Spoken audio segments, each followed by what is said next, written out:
तो आज से अपन नेक्स्ट टाइटल स्टार्ट कर रहे हैं जो कि है मैट्रिक्स। डिटरमिनेंट कंप्लीट हो चुका है। देखो मैंने सफिशिएंट प्रैक्टिस करवाई है आपको, बट वो भी सफिशिएंट नहीं है कॉम्पिटिटिव एग्जाम क्रैक करने के लिए। आपको और ज़्यादा प्रैक्टिस करनी पड़ेगी। उसके लिए मैं भी आपकी हेल्प कर रहा हूँ। कम्युनिटी टैब में जाइए तो वहाँ पे आपको डीपीपीस के लिंक मिलेंगे। प्रैक्टिस पेपर्स जो हैं वो मैंने 25 क्वेश्चन 30 क्वेश्चन इस टाइप से मैं अपडेट कर रहा हूँ। तो डाउनलोड कीजिए और सॉल्व कीजिए, और विद सॉल्यूशन है जो मेरे प्रैक्टिस पेपर है। तो अगर आपको कोई क्वेश्चन नहीं आता है तो आप सॉल्यूशन देखो, उसके बाद जरूर आ जाएगा। उसके बाद भी नहीं आता है तो कमेंट करना, मैं सॉल्व करवा दूंगा उसको। तो मैट्रिक्स, अब देखो मैट्रिक्स से भी क्वेश्चन पूछे जाते हैं। मैट्रिक्स भी इंपॉर्टेंट पार्ट है। तो जहां जो चीज आपको ध्यान रखनी है ना, बस अपन वहीं से बात करेंगे और कोई फालतू की चीज नहीं पढ़ेंगे। तो और मैं ज्यादा थ्योरी, देखो थ्योरी में 1% आपको नहीं लिखवाऊंगा, मैं आपको यहीं पे एक्सप्लेन कर दूंगा। आपको अगर ऐसा रहता है कि हाँ मैं भूल सकता हूँ या भूल सकती हूँ तो उसको थ्योरी बना के लिख लेना, ठीक है। मैं थ्योरी कुछ नहीं लिखवाऊंगा, मैं फटाफट से जो बेसिक है ना आज क्लियर कर दूंगा। कल से अपन प्रैक्टिस और थोड़ा जो मतलब इसका इंपॉर्टेंट पार्ट होगा ना, एडजॉइंट वगैरह, वो स्टार्ट कर देंगे। सिमेट्रिक, स्क्यू सिमेट्रिक, वहां तक चले जाएंगे। अभी टाइप ऑफ मैट्रिक्स में अगर मैं एक एक मैट्रिक्स को लिख के आपको उसके लिए थ्योरी लिखवाऊंगा तो टाइम वेस्ट है और कुछ नहीं है। एक एग्जांपल लिखते भी आपको समझ आ जाएगा कि इसमें हो क्या रहा है, और जो काम की बात है वो मैं स्टार लगा दूंगा उस पर। तो देखो मैट्रिक्स सिंगल मैट्रिक्स को आप मैट्रिक्स बोलोगे, एक से ज्यादा होगी तो उसको अपन मैट्रिसेस बोल देते हैं, ठीक है। तो मैट्रिक्स बोलो या मैट्रिसेस बोलो एक ही बात है, कोई उसमें डिफरेंस नहीं है।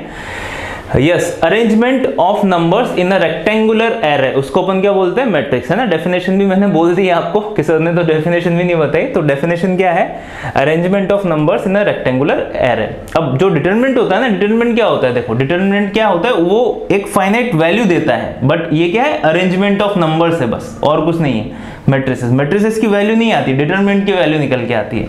तो ये बेसिक डिफरेंस हुआ। और भी डिफरेंस अपन पढ़ेंगे अभी, है ना। मैट्रिक्स और डिटरमिनेंट के बीच के जो बेसिक डिफरेंस है वो भी अपन पढ़ेंगे। और कुछ जो डिटरमिनेंट में भी एक आध चीज है जो मैं स्किप कर चुका हूं, वो भी मैं इस, जैसे देखो चैप्टर अपन कंबाइन पढ़ रहे हैं मैट्रिसेस एंड डिटरमिनेंट, तो अगर कुछ रह जाएगा मैं लास्ट में कंप्लीट करवा दूंगा। और एक बार सिलेबस हो जाए उसके बाद अपन बहुत सारी प्रैक्टिस करेंगे, प्रीवियस ईयर के क्वेश्चंस काफी सब सॉल्व करेंगे। तो मैट्रिक्स कैसे रिप्रेजेंट करते हैं, इसको ऐसे भी रिप्रेजेंट करते हैं या फिर इस टाइप से भी रिप्रेजेंट करते हैं, है ना, डबल डॉट, या फिर ये ऐसा बॉक्स बना के भी रिप्रेजेंट करते हैं। कौन सा आप सबसे ज्यादा यूज करोगे, आप ये वाला यूज करने वाले हो, ठीक है। एग्जांपल के लिए कोई मैट्रिसेस बनाओ सर, तो मैंने एक ए मैट्रिक्स, कैपिटल ए, है ना। मैट्रिक्स को जो है generally capital A B C से ही आप रिप्रेजेंट करोगे, और उसको एलिमेंट्स को स्मॉल ए बी सी से। तो यहाँ पे A1 A12 A13 इस टाइप से up to A1 3 4 5 6 up to n तक चला गया, ये मैंने ऐसा बोल दिया। ऐसे ही इधर आएगा तो यहाँ पे कितना हो जाएगा, A21, है ना, ऐसे ही होगा। फिर A31, फिर A41, ऐसा नीचे गया। ये कब तक, सपोज करो AM1 तक चला गया, ठीक है ना। मैं m क्रॉस n की ही मैट्रिसेस बना रहा हूं यहाँ पे। अब यहाँ पे कितना हो जाएगा, A22 A23 स्टेप्स चलता हुआ रहेगा, और A2n ऐसे रहेगा। सिमिलरली ये भी जो है A32 A33 up to A3n तक, है ना, ये तो फिक्स है। सिमिलरली ये भी इधर चलता गया, ये भी इधर चलता गया, ये भी इधर चलता गया, तो लास्ट वाला एलिमेंट क्या हो जाएगा, AMN, ये हो जाएगा। इसका ऑर्डर क्या है, M क्रॉस n। कैसे सर, ऑर्डर कैसे डिसाइड करते हो, तो देखो ये है अपने पास R1, ये है R2, ये है R3 अप टू, है ना, 1 2 3 4 अप टू ये वाली कौन सी रो है, RM वाली रो है ना। यहाँ पे M आ रहा है ना, देखो 1 2 3 4, तो इसमें रो कितनी है, रो है M, जो इसका ऑर्डर है वो कितना है, M क्रॉस n। जहां पे ये क्या होता है, रो को रिप्रेजेंट करता है, और n किसको रिप्रेजेंट करता है, कॉलम को रिप्रेजेंट करता है, ठीक है। सर कॉलम कहां चेंज हो रहे हैं, तो देखो यहाँ पे ये फर्स्ट कॉलम है, फिर सेकंड कॉलम हुआ, फिर थर्ड कॉलम हुआ, ये दिख रहा है ना आपको यहाँ पे। तो ये है अपने पास C1, फिर C2, फिर C3, है ना। फिर ये कहां तक गया, 3 4 5 6 अप टू CN तक चला गया। तो इसमें कॉलम कितने हैं, N कॉलम है। कि सर इसको किसी और टाइप से भी नहीं रिप्रेजेंट करते क्या, ये तो काफी लेंदी है, आप इसको ऐसा भी लिख सकते हो, AIJ box M cross N। Sir ये आई और जे कहां से आ गया, तो आई किसको रिप्रेजेंट करता है, आई पहला वाला एलिमेंट क्या है, देखो ये पहला वाला एलिमेंट हमेशा रो को रिप्रेजेंट करता है, हमेशा रो को। तो जो I है ना वो हमेशा less than equal to M होगा, ग्रेटर देन इक्वल टू 1 होगा। सिमिलरली जो J है, J किसको रिप्रेजेंट करता है? कॉलम को। कौन से कॉलम में है आपका वो एलिमेंट, ठीक है। अब अंदर वाले इनको क्या बोलेंगे अपन? A11, A12, A33, इसको अपन बोलेंगे मैट्रिसेस के एलिमेंट्स, है ना। इसको मैट्रिक्स A, इसको मैट्रिक्स A के एलिमेंट्स। सिमिलरली जो J होगा वो भी less than n greater than equal to 1 ये होगा। ध्यान रखना I और J की वैल्यू। और यहाँ पे ये भी ध्यान रखना, देखो I बिलोंग्स टू, I किसको रिप्रेजेंट करता है? रो। कौन सी रो में है आपका जो एलिमेंट है? और जो J है ना वो किसको रिप्रेजेंट करेगा? कौन से कॉलम में है आपका जो एलिमेंट है? एलिमेंट की बात कर रहे हैं अपन। और एक ग्रेटेस्ट इंटीजर जैसा बॉक्स बनाना है आपको, है ना, बट वो ग्रेटेस्ट इंटीजर नहीं है ना। बहुत से ग्रेटेस्ट इंटीजर मत समझ लेना, ग्रेटेस्ट इंटीजर नहीं है। तो ये बेसिक मैट्रिसेस के बारे में है। अब देखो जो जनरल क्वेश्चन पूछे जाते हैं ना वैसे अपन क्वेश्चन सॉल्व करते हैं, क्योंकि ये मैं भूल जाऊंगा, इस वजह से स्टार्टिंग में मैं सॉल्व करवा देता हूं आपको। क्वेश्चन क्या है? जैसे 6 अलग अलग एलिमेंट्स है with 6 different elements, how many matrices can be formed, है ना। तो 6 अलग अलग एलिमेंट्स हैं आपके पास, 6 अलग अलग एलिमेंट से आप कितनी सारी मैट्रिसेस बना सकते हो? तो देखो पहला, तो सबसे पहले तो आप ऑर्डर डिसाइड करोगे कि उसका ऑर्डर क्या है। अब देखो ऑर्डर, यहाँ पे जो ऑर्डर है ना, ऑर्डर इसका क्या है? ऑर्डर, हाँ, ये तो पहला पॉइंट हो गया, ये दूसरा पॉइंट हो गया अपने पास, ये तीसरा पॉइंट हो गया। ऑर्डर जो है ना वो कितना है? m cross n। और क्या बोला मैंने यहाँ पे? रेक्टेंगुलर। डिटर्मिनेंट में कंडीशन है कि वो स्क्वायर होना चाहिए, 2 क्रॉस 2, 3 क्रॉस 3, 4 क्रॉस 4, 5 क्रॉस 5, ऐसा ही चलेगा डिटर्मिनेंट में। बट मैट्रिसेस में 1 क्रॉस 2 भी चलेगा, 2 क्रॉस 1 भी चलेगा, 3 क्रॉस 4 भी चलेगा, सब चलेगा, रेक्टेंगुलर चलेगा। तो देखो 6 अलग अलग एलिमेंट से आप मैक्सिमम कितनी, मतलब टोटल कितनी मैट्रिसेस बना सकते हो? तो सबसे पहले तो ऑर्डर देखो कि 6 एलिमेंट से कितने ऑर्डर बन सकते हैं। तो मैं 6 क्रॉस 1 का ऑर्डर बना सकता हूं जिसमें 6 रो हो, 1 कॉलम हो, हाँ हो सकता है ऐसा। और पहला ये हुआ। दूसरा क्या है? 1 क्रॉस 6 मतलब 1 रो हो और 6 कॉलम हो, ऐसे भी आप मैट्रिसेस बना सकते हो। तीसरा 6 एलिमेंट है, मतलब 2 क्रॉस 3 का भी आप बना सकते हो जिसमें 2 रो हो, 3 कॉलम हो। और चौथा 3 क्रॉस 2 का भी आप बना सकते हो जिसमें 3 रो हो, 2 कॉलम हो। इसके अलावा कोई पॉसिबिलिटी नहीं सर, इसके अलावा कोई पॉसिबिलिटी नहीं है। 6 एलिमेंट से मैं मैक्सिमम ये ऑर्डर लिख सकता हूं। ये हो गए। अब पहले वाले पे आ जाओ। पहला क्या है? 6 अलग अलग एलिमेंट, 6 रो। तो 6 कितनी है? रो है अपने पास 6 और कॉलम है 1। सपोज करो 1 2 3 4 5 6, ये 6 एलिमेंट, 6 अलग अलग एलिमेंट्स है अपने पास, ठीक है। 6 क्रॉस 1, तो ये 6 क्रॉस 1 ही है ना, 6 रो और 1 कॉलम। कॉलम 1 है, 6 रो है ना। इधर रो फटाफट से दिमाग में आ जाना चाहिए। देखो रो कॉलम में डिफरेंस ही, कंफ्यूज ही नहीं होना कभी। ये रो है और ये कॉलम है, तो 6 रो है, 1 कॉलम है। अब इसके भी तो अलग अलग बन सकते हैं ना। इसके कितने सारे मैट्रिसेस पॉसिबल है? इसकी फैक्टोरियल 6 कॉम्बिनेशंस पॉसिबल है ना, क्योंकि 1 को मैंने इससे रिप्लेस कर दिया ऐसे, तो फैक्टोरियल 6 टाइप से मैं अंदर एलिमेंट्स को इंटरचेंज कर सकता हूं, ठीक है। तो यहां से कितने फैक्टोरियल 6 पॉसिबल है? 1 क्रॉस 6, 1 रो और 6 कॉलम, तो 1 2 3 4 5 6 ऐसा। और देखो जनरल मिस्टेक होती है, बीच में कॉमा मत लगा देना। मैट्रिसेस के एलिमेंट्स के बीच में कॉमा नहीं होता है, जैसे मैंने यहाँ पे भी कॉमा नहीं लगाया है बीच में, कभी कभी जल्दीबाजी में हो जाता है। तो बोर्ड में ऐसी मिस्टेक मत करना, कंपटीशन में तो आएगी भी नहीं। तो 1 2 3 4 5 6, 6 इसका ऑर्डर कितना है? 1 क्रॉस 6, 1 रो 6 कॉलम। अब इसमें भी कितने एलिमेंट्स, कितने अंदर अरेंजमेंट्स पॉसिबल है? फैक्टोरियल 6। फैक्टोरियल 6 टाइम्स में एलिमेंट्स को अंदर चेंज कर सकता हूं। तो ये भी कितने हो गए? फैक्टोरियल 6 मैट्रिसेस मेरे को बना के देगा। 2 क्रॉस 3 का एक बना दो। तो देखो रो 2 है, कॉलम 3 है, रो 2 है, कॉलम 3 है, तो 1 2 3 4 5 6 ऐसा बन गया। 2 क्रॉस 3 है ये, 2 क्रॉस 3। अब इसमें भी कितने? फैक्टोरियल 6। 3 क्रॉस 2 में क्या हो जाएगा? 3 क्रॉस 2 में रो 3 हो जाएगी, कॉलम 2 हो जाएगी, मतलब 1 2 3 4 5 6 ऐसी मैट्रिक्स बनेगी। तो ये कितना हो गया? 3 क्रॉस 2, 3 रो हो गई और 2 कॉलम हो गए।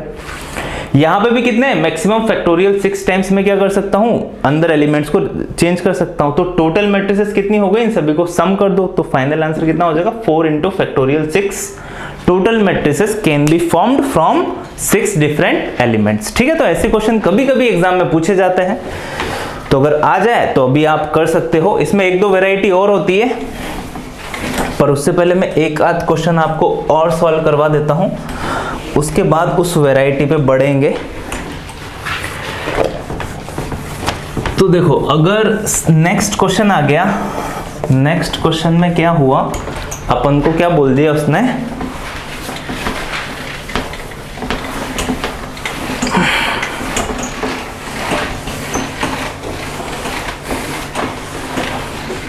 अब इसमें थोड़ा बहुत PNC यूज हो रहा है, बाकी बेसिक ही यूज हो रहा है, इतना कुछ भी यूज नहीं हो रहा, ध्यान रखोगे तो भी चलेगा।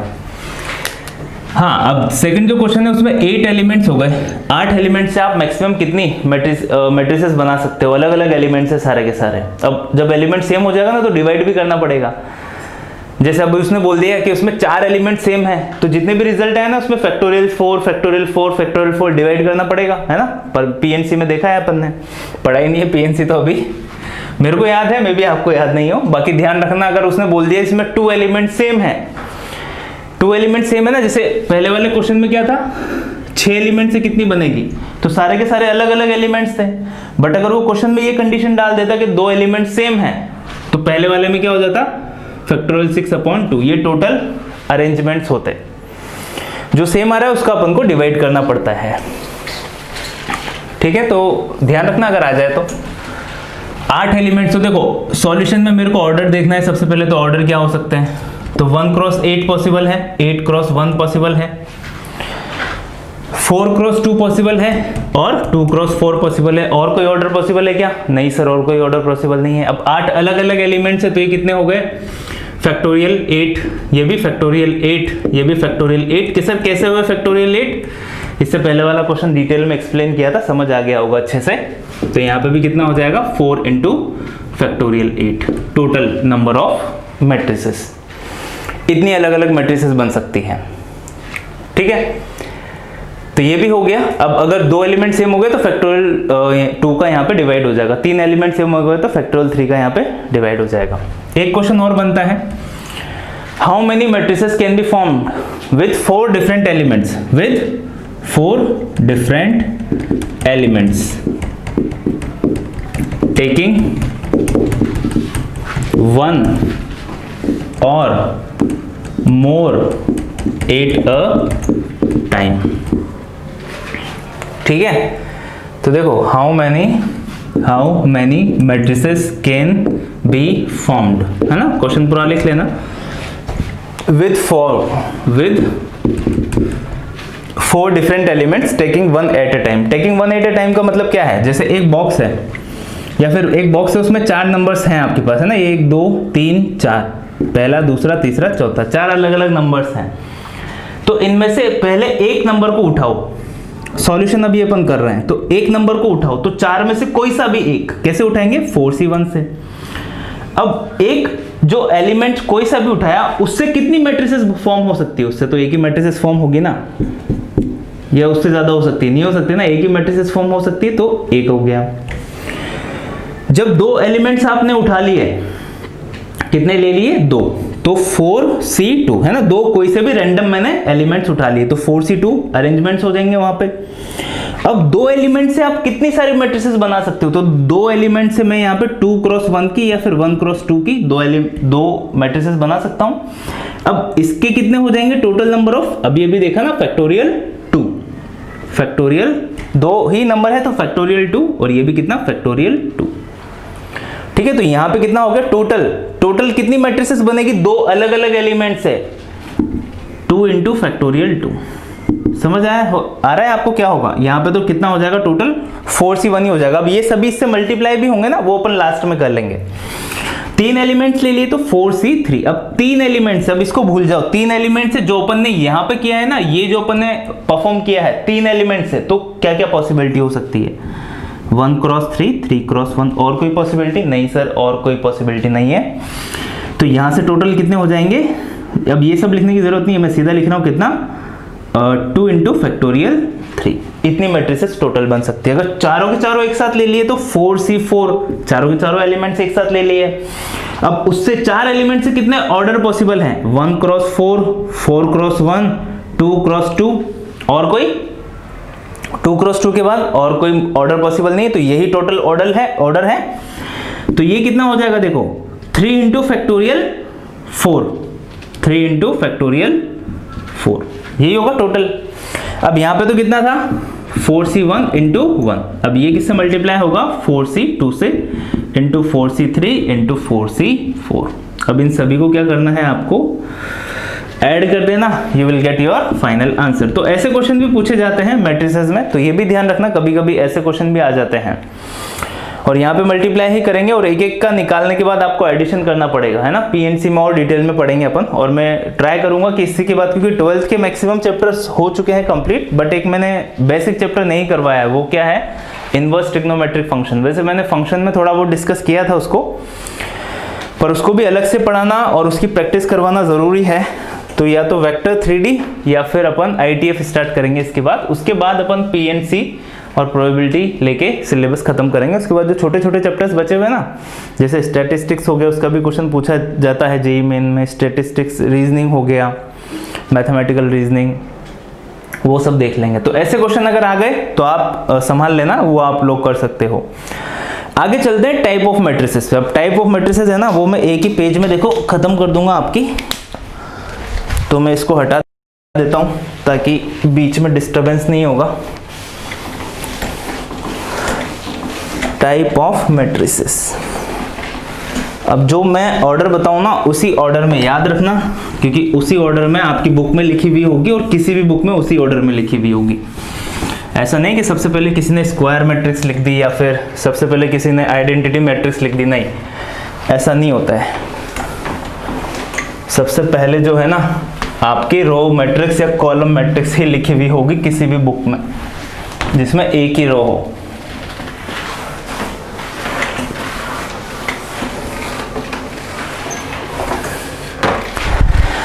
ठीक है, तो टाइप ऑफ मैट्रिसेस में पहली रो मैट्रिक्स है ना, ये मैं पहला ही टॉपिक अच्छे से लिख रहा हूं, उसके बाद मैं टॉपिक भी नहीं लिखूंगा, मैं बस लिखूंगा, मैट्रिसेस भी नहीं लिखूंगा, मैं बस कॉलम लिखूंगा। तो समझ जाना कि हाँ कॉलम मैट्रिक्स की बात हो रही है। रो मैट्रिक्स जिसमें एक ही रो हो, है ना, जिसमें रो कितनी हो इक्वल्स टू 1। अब रो 1 है, रो किसको रिप्रेजेंट करता था अपना, i किसको रिप्रेजेंट करता था, रो को रिप्रेजेंट करता था। मतलब जहां पे i equals to m equals to कितना होना चाहिए 1। मतलब कोई भी एग्जांपल 1 2 3 4, ये क्या है अपने पास एक रो मैट्रिक्स है जिसमें एक ही रो हो। ऑर्डर क्या है इसका 1 क्रॉस 4, हमेशा i m की जगह कितना आएगा 1, और यहाँ पे i की जगह भी कितना रहेगा, हमेशा 1 ही रहेगा। ये हो गया दूसरा कॉलम,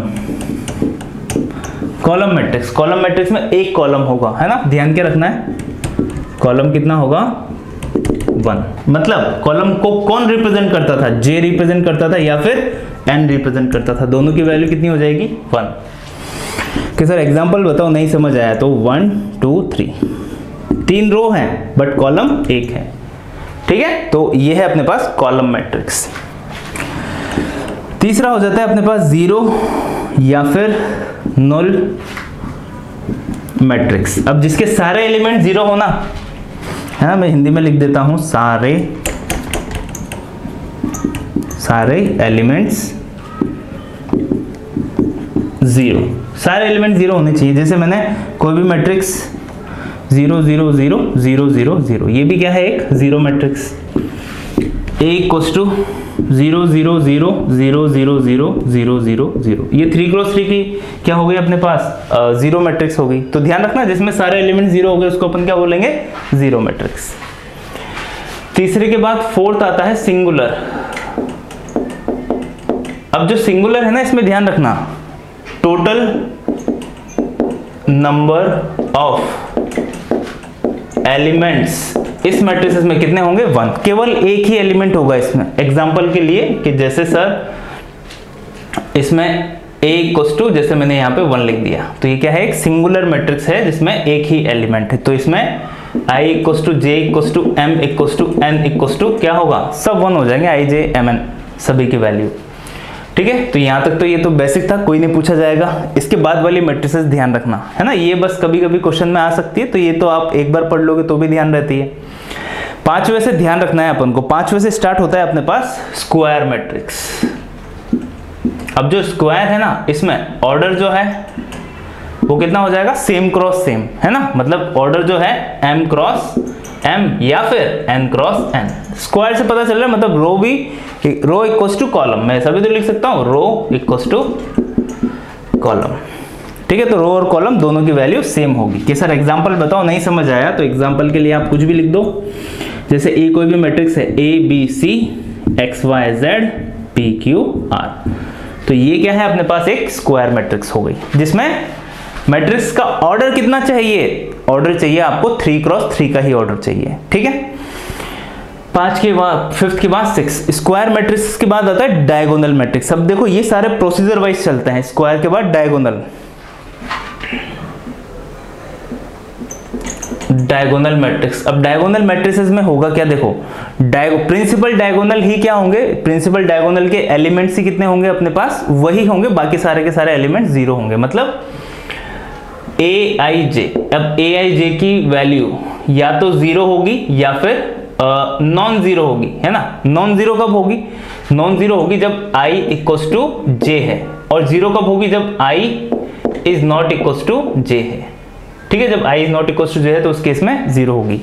मतलब सर समझ नहीं आया, समझ मतलब देखो ऐसा होगा a11 0 0 0 a22 0 0 0 a33, मतलब जो प्रिंसिपल डायगोनल है ना उसी के एलिमेंट्स रहेंगे। तो ये कितना है अपने पास, ये है एक डायगोनल मैट्रिसेस। डायगोनल मैट्रिसेस में होगा क्या, अब देखो इसको क्या बोलते हैं अपन, ये वाला जो है ना, ये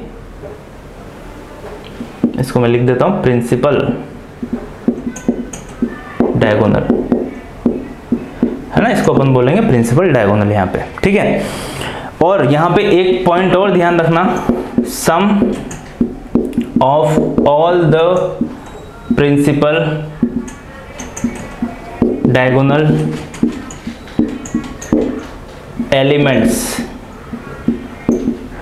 are called trace of the matrix। ठीक है, तो कभी कभी सीबीएसई में पूछा जाता है, मे बी जेई मेन में अगर हुआ कुछ तो कभी मे भी पूछा जाए, तो trace of the matrix, trace of the matrices क्या होता है, तो किसी भी स्क्वायर मैट्रिक्स की बात करेंगे, है ना, sum of all the principal elements of a, है ना, मैंने यहाँ पे लिखा नहीं है, तो यहाँ पे आप अगर किसी मैट्रिक्स की बात करोगे ना तो स्क्वायर मैट्रिक्स की बात करेंगे ऐसा। तो जो स्क्वायर मैट्रिक्स की बात करोगे, मैं इसकी बात नहीं कर सकता क्या। चलो मेरे को ये बताओ, इसमें ये बताओ मेरे को 1 2 3 4 5 6, चलो इसमें प्रिंसिपल डायगोनल बताओ आप मेरे को, कि सर इसमें तो प्रिंसिपल डायगोनल क्या, मेरे को डायगोनल ही नहीं दिख रहा, क्योंकि यहाँ से मैंने स्टार्ट किया तो मैं तो यहीं पे खत्म हो गया, यहाँ तक जा ही नहीं पाए। आप जा पाए क्या, नहीं जा पाए ना, तो डायगोनल किस में होगा, स्क्वायर में ही होगा, है ना, क्योंकि वो तो फिर क्या अपन स्टार्ट करेंगे पर एंड दूसरे वाले उस पर होगा ही नहीं। तो ये जो है ना, जैसे अपन प्रिंसिपल डायगोनल की बात करें तो प्रिंसिपल डायगोनल स्क्वायर मैट्रिक्स में होगा, डायगोनल में होगा, या फिर स्केलर में होगा, या फिर आइडेंटिटी में होगा, बट अपन जनरल वे में क्या बोल सकते हैं उसको, स्क्वायर मैट्रिक्स। जैसे और अच्छे से समझने के लिए आपको क्या, देखो मैं डायगोनल मैट्रिसेस की डेफिनेशन लिखवाऊंगा ना आपको, तो मैं क्या लिखवाऊंगा, if in a square matrix, मैं इसका सहारा लूंगा, मैं इसी के ऊपर डायगोनल मैट्रिसेस को डिफाइन करूंगा। मतलब ये जो है ना, ये सब इसके पार्ट है। मैं इसको क्या लिख सकता हूं, मैं इसको 6 नहीं, मैं इसको 5a लिख सकता हूं, मतलब ये 5वें का a पार्ट है। तो ये ध्यान रखना, ये स्क्वायर मैट्रिसेस के ही पार्ट चल रहे हैं सारे के सारे। और जैसा मैंने आपको बताया, जैसे इसमें डायगोनल निकलेगा क्या, नहीं निकलेगा, इसमें डायगोनल निकलेगा क्या, कहां से प्रिंसिपल डायगोनल निकलेगा, इसमें नहीं। तो जो प्रिंसिपल डायगोनल की बात होगी ना, किसमें होगी, स्क्वायर मैट्रिसेस में। और ध्यान क्या रखना है, sum of all the elements of a principal diagonal are called trace of a matrices। 5b क्या है, आइडेंटिटी मैट्रिसेस। अब आइडेंटिटी मैट्रिसेस में क्या होगा, aij की दो वैल्यू होगी, या तो 0 या फिर 1, है ना। यहाँ पे 0 या फिर k ले लो, है ना। आइडेंटिटी से पहले स्केलर लिख लेते हैं अपन, है ना, इसके बाद लिखेंगे आइडेंटिटी स्केलर मैट्रिसेस, ठीक है। तो aij की वैल्यू या तो 0 होगी या फिर k होगी। 0 कब होगी, जब i is not equal to j है, और k कब होगी, जब i इक्वल टू j है। मतलब कि सर एग्जांपल बताओ आप। तो देखो प्रिंसिपल डायगोनल, अभी जैसे यहाँ पे ये वाला एलिमेंट, ये तीनों एलिमेंट अलग अलग हैं। अगर तीनों एलिमेंट्स की वैल्यू सेम हो गई, जैसे मैंने यहाँ पे लिख दिया k 0 0 0 k 0 0 0 k, अगर तीनों एलिमेंट्स की वैल्यू सेम हो गई तो अपन उसको क्या बोलेंगे, स्केलर मैट्रिसेस। कि सर k ही हो सकती कि नहीं, कुछ भी हो सकती है ना, जो इच्छा हो वो लिखो आप, कोई ऐसा नहीं a 0 0 0 a 0 0 0 a, ये भी क्या होगी, एक स्केलर मैट्रिक्स होगी। कि सर मैं इसको b और c नहीं कर सकता क्या, मैंने यहाँ पे b लिख दिया और यहाँ पे c लिख दिया, नहीं। जैसे यहाँ पे b और c किया ना आपने, मतलब एलिमेंट्स चेंज हो गए, मतलब ये कहाँ पे पहुंच गया, ये पहुंच गया डायगोनल मैट्रिसेस पे। उसके बाद अपन इसको क्या बोलेंगे, डायगोनल। मतलब ये किसका एग्जाम्पल है, ये है अपने पास डायगोनल का, और ये किसका एग्जाम्पल है, ये है अपने पास स्केलर मैट्रिसेस का। समझ आया क्या डिफरेंस है। तो ये तो है अपने पास डायगोनल मैट्रिक्स का पार्ट बी, पार्ट ए हो गया, पार्ट सी है ना, क्या है 5C आइडेंटिटी। अब जो सबसे ज्यादा है ना, इन सभी में जो सबसे ज्यादा यूज करोगे वो है आइडेंटिटी मैट्रिक्स, कैपिटल I से रिप्रेजेंट करते हैं इसको। अब देखो इसमें क्या है, इसमें छोटी सी बात है, aij की वैल्यू 0 होगी, aij की वैल्यू 0 होगी या फिर 1 होगी। 0 कब होगी, जब i is not equal to j, और जब i इक्वल टू j हो गया ना, उस केस में हमेशा 1 होगी। मतलब आइडेंटिटी मैट्रिसेस में क्या होगा, 1 0 0 1। मतलब ये जो स्केलर मैट्रिसेस का k है ना, ये किस में चेंज हो जाएगा, 1 में। अगर इस k की वैल्यू 1 हुई तो इसको अपन क्या बोल देंगे, आइडेंटिटी मैट्रिक्स बोल देंगे। ध्यान रखना, अभी आइडेंटिटी और सिंगुलर में कंफ्यूज मत होना। सिंगुलर में क्या था, एक ही एलिमेंट था, बट आइडेंटिटी में क्या है अपने पास, हर एलिमेंट की वैल्यू 1 है। नॉट हर एलिमेंट, प्रिंसिपल डायगोनल के एलिमेंट्स की वैल्यू 1 है, ठीक है। या फिर i इक्वल टू 3 क्रॉस 3 का, और ये इसको I2 बोलते हैं अपन। अगर इसका ऑर्डर 2 हो, 2 क्रॉस 2, तो इसको I2 बोलेंगे। I3 मतलब 3 क्रॉस 3 का आइडेंटिटी मैट्रिक्स, मतलब 1 0 0 0 1 0 0 0 1, तो ये होगा अपना I3। I4 तो 4 क्रॉस 4 का, सारे के सारे प्रिंसिपल डायगोनल के एलिमेंट्स क्या कर देना, 1 कर देना। तो ये बेसिक समझ आया आपको मैट्रिसेस में क्या था। मैं एक बार कैमरा 30 मिनट से ज़्यादा ही रिकॉर्ड नहीं करता है, जैसा मैंने आपको बताया हुआ था पहले, ठीक है। तो स्क्वायर मैट्रिसेस के कितने पार्ट हो गए, पहला हो गया डायगोनल, दूसरा हो गया अपने पास स्केलर, फिर तीसरा हो गया अपने पास आइडेंटिटी। कि सर चौथा भी पार्ट है क्या, हाँ चौथा पार्ट भी है। चौथा क्या है, चौथा हो गया अपने पास ट्रायंगुलर मैट्रिसेस, है ना। तो चौथा पार्ट भी लिख लेते हैं, फिफ्थ का डी पार्ट क्या है, ट्रायंगुलर। अब ट्रायंगुलर में क्या होगा अपने पास, जैसे एक तो होगा अपर ट्रायंगुलर और एक होगा लोअर ट्रायंगुलर, है ना। ज्यादा इंपॉर्टेंट नहीं है, तो मैं एक एग्जांपल देता हूं, आपको समझ आ जाएगा। जैसे a इक्वल टू, मैंने क्या लिखा है यहाँ पे, 1 2 3 0 4 5 0 0 0 6। तो यहाँ पे देखो ऊपर ट्रायंगल बन रहा है ना इस मैट्रिसेस में, ये देखो ये और ये क्या बना रहे हैं, ये बना रहे हैं एक ट्रायंगल, ठीक है। ये यहाँ पे 1 है, तो इसको क्या बोलेंगे अपन, अपर ट्रायंगुलर। ऐसा कैसा नीचे बन सकता है, a इक्वल टू, तो मैंने 1 2 3 0 0 0 4 5 6, तो सेम का सेम ट्रायंगल जो है अपना नीचे बन गया ना। तो ये लोअर ट्रायंगुलर, ये अपर ट्रायंगुलर। कि सर ये डायगोनल का ही पार्ट होना जरूरी है क्या, तो आप ऐसा करो, a इक्वल टू मैंने क्या लिखा, 1 2 3 4 5 6। इसमें अपन, मतलब मैंने क्या किया, इस बार मैंने 2 क्रॉस 3 का बना दिया। अब मैं 2 क्रॉस 3 में ट्रायंगल बनाने की कोशिश करूं तो क्या बन सकता है क्या, नहीं बनेगा। कैसे बनेगा, कौन से एलिमेंट जीरो करोगे आप यहाँ पे? जैसे ये मैंने जीरो कर दिया, अब अभी भी ट्रायंगल बन रहा है क्या? नहीं कि सर इसको भी जीरो कर दो, अभी भी ट्रायंगल बन रहा है क्या? नहीं, है ना। फिर बनेगा तो फिर ये वाला बनेगा। अब फिर वो कहाँ से ट्रायंगल कंसीडर होगा? फिर ये वन कहाँ जाएगा? नहीं। तो ये जो ट्रायंगुलर वाला पार्ट है ना, अपर ट्रायंगुलर या लोअर ट्रायंगुलर, ये भी आपको किस में कंसीडर करना पड़ेगा? स्क्वायर मैट्रिसेस में, है ना। तो ये भी किसका पार्ट है? अपना स्क्वायर मैट्रिसेस का पार्ट है। कि सर इसमें ध्यान क्या रखना है? तो इसमें ये ध्यान रखना, maximum zero in a n cross n, in a n cross n triangular matrices is n into n minus 1 upon 2। ये ध्यान रखना, ये पूछा जा सकता है एग्जाम में, है ना। कंपटीशन में पूछा जाएगा, बोर्ड में तो लिखा हुआ भी नहीं होगा शायद आपकी बुक में। Maximum zero in a n cross n triangular matrices is n into n minus 1 upon 2। सबसे ज्यादा जीरो कितने होंगे? इतने। अब जैसे अपन 3 क्रॉस 3 के लिए चेक कर लेते हैं, 3 क्रॉस 3 में कितने जीरो आ रहे हैं? 3। तो इसमें n इक्वल टू 3 पुट करते हैं, कितना आना चाहिए? 3। So for 3 cross 3, 3 into 3 minus 1 upon 2, ये कैंसिल आउट हुआ 3। तो 3 क्रॉस 3 में मैक्सिमम जीरो कितने होंगे? 3। तो देखो 1 2 3 दिख रहे हैं। मैक्सिमम क्यों बोल रहे हो, या फिर एग्जैक्ट भी बोल सकते हो आप।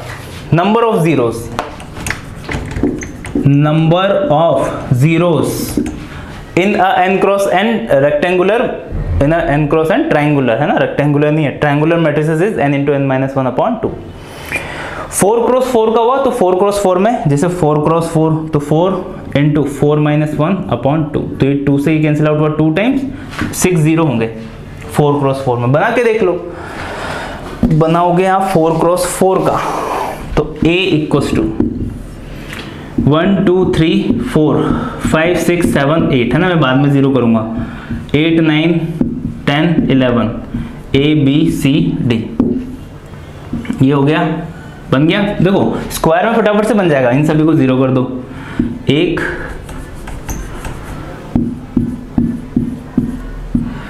1 2 3 4 5 6, 6 जीरो, ये भी यहाँ पर भी कितना आया था? 6 जीरो। तो ये जो पॉइंट है ये पूछा जा सकता है एग्जाम में, तो ये ध्यान रखना, ठीक है। इसके बाद आता है अपने पास सिंगुलर और नॉन सिंगुलर मैट्रिसेस, है ना। तो देखो अब ये, इसके बाद ये भी लिख लेना, ये पार्ट हुआ। इसके बाद आप एक स्टार लगा के ये भी लिख लेना कि सबसे पहले कौन पैदा हुआ। सबसे पहले पैदा हुआ आपके पास स्क्वायर मैट्रिसेस, है ना। स्क्वायर मतलब जो अपन ने पढ़ा उसी वही सीक्वेंस में लिख रहा हूं और कुछ नहीं। स्क्वायर के बाद दुनिया में क्या आया? डायगोनल, है ना। डायगोनल के बाद दुनिया में क्या आया? स्केलर। स्केलर के बाद कौन आया? स्केलर के बाद आया आइडेंटिटी, है ना। आइडेंटिटी। अब जो ट्रायंगुलर है ना वो इतना इंपॉर्टेंट नहीं है, बाकी आप इसके बाद भी क्या लिख सकते हो? ट्रायंगुलर, क्योंकि इसके बाद अपन ने क्या पढ़ा, है ना। तो यहाँ पे बॉक्स बना के लिख लेना, हमेशा ऑर्डर सेम होगा। ऑर्डर सेम का मतलब आप समझ ही गए, स्क्वायर मैट्रिसेस होगा, रेक्टेंगुलर मैट्रिसेस में ये सारे के सारे टाइप ऑफ मैट्रिसेस पॉसिबल नहीं है, ठीक है। तो ये था अपना स्क्वायर मैट्रिसेस का पार्ट। अब आगे चलते हैं singular and non singular. Next क्या है? सिंगुलर एंड नॉन सिंगुलर, है ना। एक एक लाइन में खत्म करेंगे। सिंगुलर ये इंपॉर्टेंट है। अब देखो इंपॉर्टेंट कैसे इंपॉर्टेंट है, मैं बताऊंगा आपको इंपॉर्टेंट कहां पे है। सिंगुलर मैट्रिसेस क्या होती है? जिसके डिटर्मिनेंट की वैल्यू 0 हो जाती है, उसको अपन सिंगुलर बोलते हैं। नॉन सिंगुलर जिसके डिटर्मिनेंट की वैल्यू 0 नहीं होती है ना। यहां से एक इनवर्स निकालने वाला फॉर्मूला भी अपन को याद रखना है, मैं अभी लिखवा देता हूं। A inverse equals to adjoint of A into A का डिटर्मिनेंट। देखो ए का डिटर्मिनेंट पॉसिबल है तभी तो ये फॉर्मूला बन सकता है। अगर इसकी वैल्यू 0 हुई तो ये इनवर्स निकलेगा क्या? नहीं। मतलब किसी भी मैट्रिसेस का इनवर्स निकालने के लिए उसके डिटर्मिनेंट की वैल्यू नॉन जीरो होनी चाहिए। आ गया ना एक पॉइंट। मतलब किसी भी मैट्रिसेस का इनवर्स निकालने के लिए मैट्रिसेस को क्या होना पड़ेगा? नॉन सिंगुलर मैट्रिसेस का ही आप क्या निकाल सकते हो? इनवर्स। ये आया कैसे, ये अपन सब प्रूफ करेंगे आगे अभी जाके। अभी ये इंपॉर्टेंट फॉर्मूला है तो मैंने साथ में आपको लिखवा दिया। अब देखो कंफ्यूजन कहाँ पे होता है, कंफ्यूजन होता है सिंगुलर में नॉन सिंगुलर घुसा दोगे, सिंगुलर में इधर डाल दोगे। मतलब सिंगुलर में आप क्या लिख दोगे, determinant of A is not equal to 0, non singular में determinant of A equal to 0। ये मैक्सिमम स्टूडेंट मिस्टेक करते हैं, काफी एक्सपीरियंस है मेरे को। अब देखो 60-70% जो स्टूडेंट्स है ना, मैक्सिमम स्टूडेंट जो है यहाँ पे मिस्टेक करते ही हैं। मतलब अगर पूरे मैट्रिसेस वाले चैप्टर में कहीं ना कहीं मिस्टेक हुई ना, तो उनसे चांसेस होते हैं 60-70% यहाँ पे मिस्टेक करने के, क्योंकि कंफ्यूजन हो जाता है सिंगुलर नॉन सिंगुलर, क्योंकि इसमें तो डिटरमिनेंट कहीं आ ही नहीं रहा। तो ध्यान रखना, एक अच्छे से याद रख लो, सिंगुलर में क्या होता है, determinant of A equal to 0। दूसरा वाला याद करने की जरूरत नहीं, अपने आप ही नॉन सिंगुलर में क्या हो जाएगा, डिटरमिनेंट नॉट इक्वल टू 0। ठीक है, बाकी याद रखने का मैंने किस टाइप से ध्यान रखा हुआ है, देखो तो ये नॉन को मैं किससे कनेक्ट कर देता हूं, ये नॉट इक्वल्स टू से, नॉन नॉट इक्वल्स टू।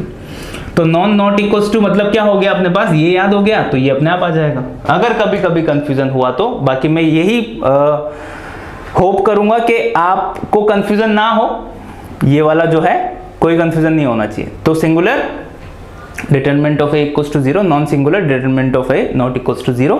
यहाँ से फॉर्मूला भी ध्यान रखना, आगे अपन इसका प्रूफ भी कर देंगे। सिंगुलर के बाद आता है अपने पास नेक्स्ट जो टाइटल है, वो हो जाता है इक्वल मैट्रिक्स।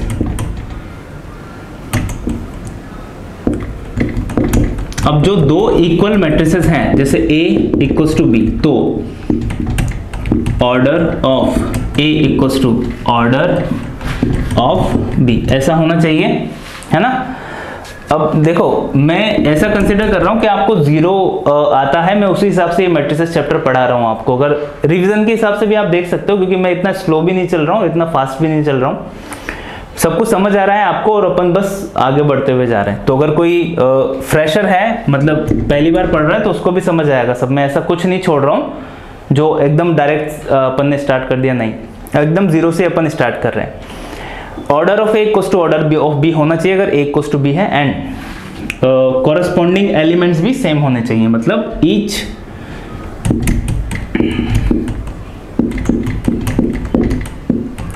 Element same. तो ये दो कंडीशन अप्लाई होगी तो उसको अपन क्या बोलेंगे, इक्वल मैट्रिक्स। क्या सर समझ नहीं आया अभी, तो जैसे a इक्वल्स टू कितना हो गया, x plus Y 3 4 x minus Y, b equals to कितना हो गया 4 5 6 7। तो अगर क्वेश्चन आ गया, अगर a इक्वल्स टू b हो तो x और y की वैल्यू बताओ क्या होगी।